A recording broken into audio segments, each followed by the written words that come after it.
કાકા કેમ ધરણા ઉપર બેસવું પડ્યું આવા ગરમીની અંદર? 6 વર્ષ પહેલાં આ કંપની સાથે જે લોકો વેપાર ધંધો કર્યો હતો એ દલાલો હસ્તક કર્યો હતો.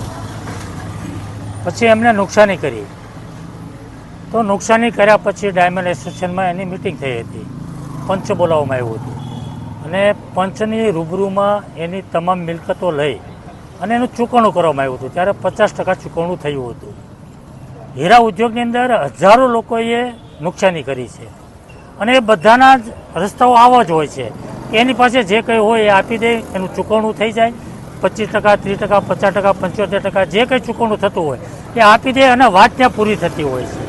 પરંતુ આ કેસની અંદર 12 લોકોએ જે વેપાર ધંધો કર્યો હતો એણે ચૂકવણું આપ્યા પછી પણ એની પાસે જે ચેક પડ્યા હતા એ ચેક ભરીને એની ઉપર પોલીસ કેસ કરવામાં આવ્યો છે. જો એણે પોલીસ કેસ કરવો જ હતો તો ચૂકવણું લેવાની જરૂર નહોતી. જે કંઈ વેપાર ધંધો થયો દલાલ હસ્તક થયો છે, ચૂકવણું પણ દલાલ હસ્તક રહ્યો છે અને આ પરિવાર ઉપર કેસ કરવામાં આવ્યો છે. પતિ પત્ની બંને ઉપર કેસ કરવામાં આવ્યા છે, 12 પરિવાર ઉપર. તો એ બંને જો જેલમાં જાય તો અત્યારે ખાવાના ફાફા પડે છે, છોકરાઓની ફી ભરવા માટેની પૈસા નથી એ લોકો પાસે. તો બંને જો જેલમાં જાય તો છોકરાઓ રોડ પર આવી જાય, રજળી પડે. માનવતાની દ્રષ્ટિએ પણ જોઈએ.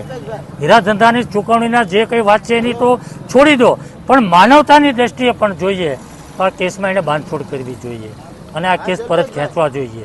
આજે એ દુઃખી લોકો જે છે એ આત્મહત્યા કરવા કોશિશ કરે અથવા તો એ કંટાળીને એ મરવાનો પ્રયાસ કરે અને દુઃખી લોકો અહીંયા ઉપવાસ ઉપર બેઠા છે તો એના દુઃખમાં ભાગી થવા માટે, એને મળવા માટે આજે અહીંયા આવ્યો છે.